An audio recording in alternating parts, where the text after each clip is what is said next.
Yo, shop time. As you can probably tell by the title, might be able to put two and two together. That today didn't go 100% as planned. So I'll give you a rundown. So we making good time. Now, if you watched my last video, I told you I had a load I'm running to Texas. It's cool.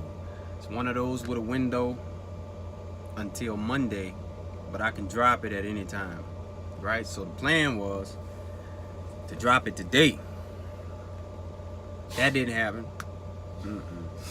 So I stopped to grab a bite to eat.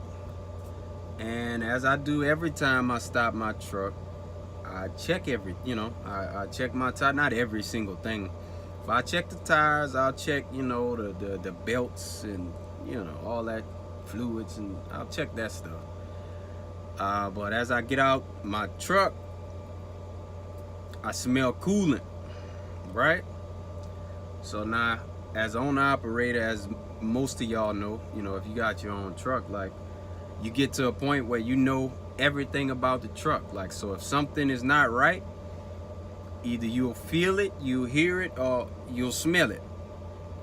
Obviously for me, I was able to smell coolant, so obviously that warranted me to investigate. So that's what I did. Couldn't find nothing, man. Everything looked like it's in place like it's supposed to be. Like, I don't see, it's not leaving a puddle or nothing, but I can smell this coolant. So I decide, let me get underneath the truck. So I go take my jacket off, gotta get dirty, get on the ground, and slide underneath the truck. And I could see on the frame up there, pretty much right where the radiator is at, that it's a bunch of coolant that then leaked down onto the frame and a couple other parts. So now I know I got a coolant leak, and I end up being able to trace it back. And all it is just I got like a little gash pretty much in the that hose that's coming off the radiator. Not a big deal whatsoever, you know what I mean? But I can't get to it to be able to change it myself. So luckily they got a shop here at the TA. They got all the stuff, and they can get under that easy and get to it. So I'm gonna let them go ahead and do it. But it's just one of those things, man. If you new to being an owner operator or about to become an owner operator, gotta know your truck, man. Gotta know your truck. And honestly, had I not stopped, I probably would have just been going down the road and then seeing my temperature gauge off the meter, and then stuck on side the road waiting for somebody to come fix me up. So luckily I stopped. I had to stop, and I checked it, because I mean, you shouldn't, you get out your truck, go around the hood, you shouldn't smell no fluids. You know what I'm saying? Like, maybe if you I guess maybe putting oil in the truck, you might have wasted some or whatever, and then it's burning off the block or whatever. I get that, but other than that, you shouldn't be smelling no fluids. You know what I mean?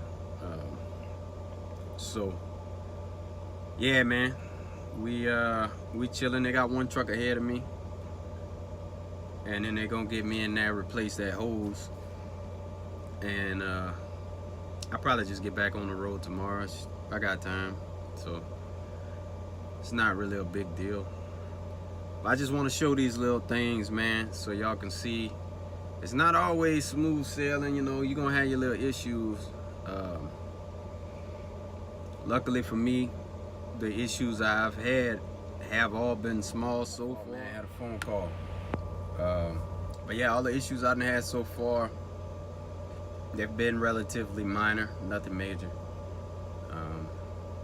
But I keep up with the maintenance on my truck, and I think that's probably the most important part of all of this, man, is keeping up with that maintenance. And it is expensive.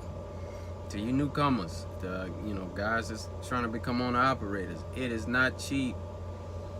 You know what I mean? And I honestly, I try to go above and beyond, so I'm getting my oil changed a lot.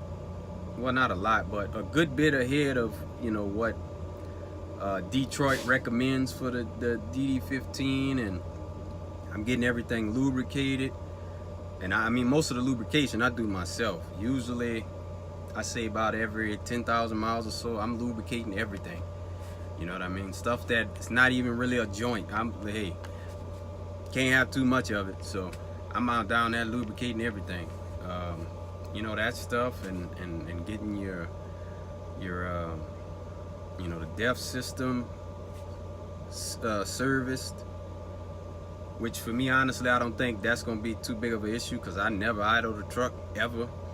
Even being stuck in that blizzard that they just had up there in you know, the northeast region, I didn't idle the truck, man. That bunk heater, I can't speak for nobody else bunk heater, but mine makes it unbearably hot up in here, so I don't need to idle the truck. In them type of temperatures, it'll be better to idle it just so you don't have airlines freeze up or something like that. But yeah, I don't do no idling. We ain't about them games. That's a whole nother level of expensive to be fixing on that DEF system. So we ain't playing that. My next truck not gonna have it. But yeah, man, that's the situation. We chilling. Again, I just want some of you guys to see that it ain't always sweet, man. You know, yeah, you have the potential to make a lot of money as an owner operator, but you know, when you think about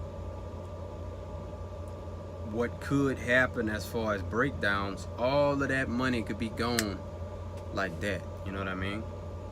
I don't know if a lot of y'all follow KB the trucker. That dude just spent over 20 grand on an overhaul. You know, that stuff not cheap, man. This stuff is not cheap. You know, I again, thankfully, I haven't had to do nothing like that.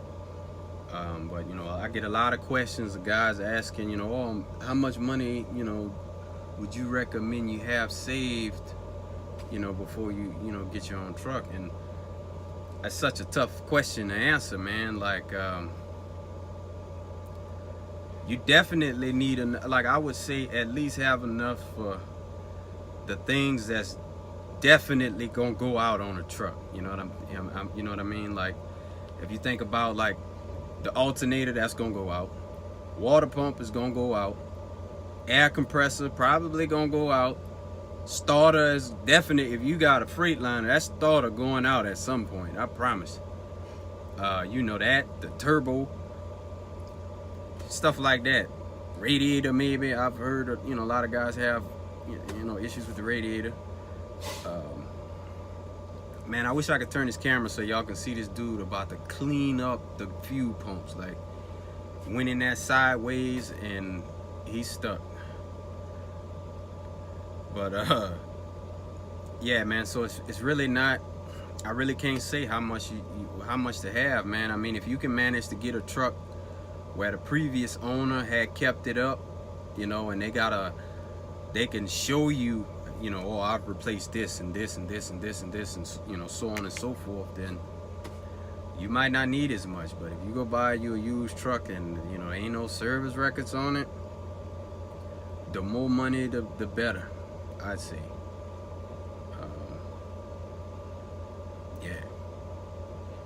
So, yeah, we here, we chilling, just waiting for them to call to get us in there, get this changed out, and then we'll get on down the road, get this delivered sometime tomorrow. Should be there around about noon.